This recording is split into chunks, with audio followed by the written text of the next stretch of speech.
I want to tell you about a moment I've seen more times than I can count.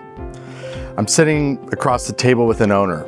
They're smart, experienced, but they've built something real. They're not panicked, but the leads, they're not coming in like they used to. The phones, they might still be ringing, but not like the good old days.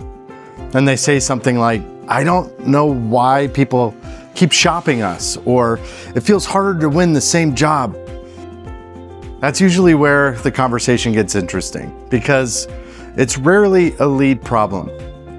And in my experience, it's almost never an effort problem. It's a trust problem. Most customers don't choose you by comparing bullet points. They choose you by answering a quieter question they're asking in their own head. Does it feel safe enough to stop looking? And that decision happens pretty fast, faster than most owners care to admit. Edelman's Trust Barometer found that 81% of consumers say trust is a deal breaker, or at least a deciding factor in who they buy from. Not price, not features, trust. When trust is present, people decide faster, and when it's not, they keep shopping, even if your product and service is better.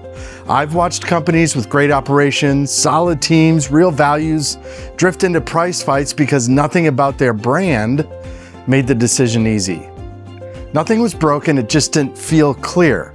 That's why I keep coming back to something Don Miller often says: if you confuse, you lose. And I love that. Confusion doesn't scare customers, it exhausts them. And exhausted buyers don't choose the best option. They choose the easiest one. So here's a quick gut check for you this week. Think about the last 5 places someone might encounter your brand: your website, your service trucks, your ads, your social media, maybe even your voicemail system. Now imagine they don't see them in order. Different days, different moods, different sense of urgency.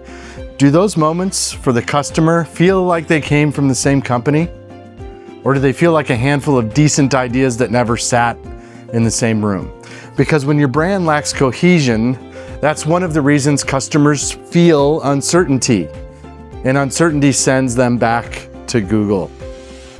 Branding isn't about being louder. It's about removing friction. If you make the decision easy, people stop shopping. If you don't, you end up fighting for the same scraps of urgent demand and hoping you answer faster than the next guy. That's the cost most owners never connect back to their brand.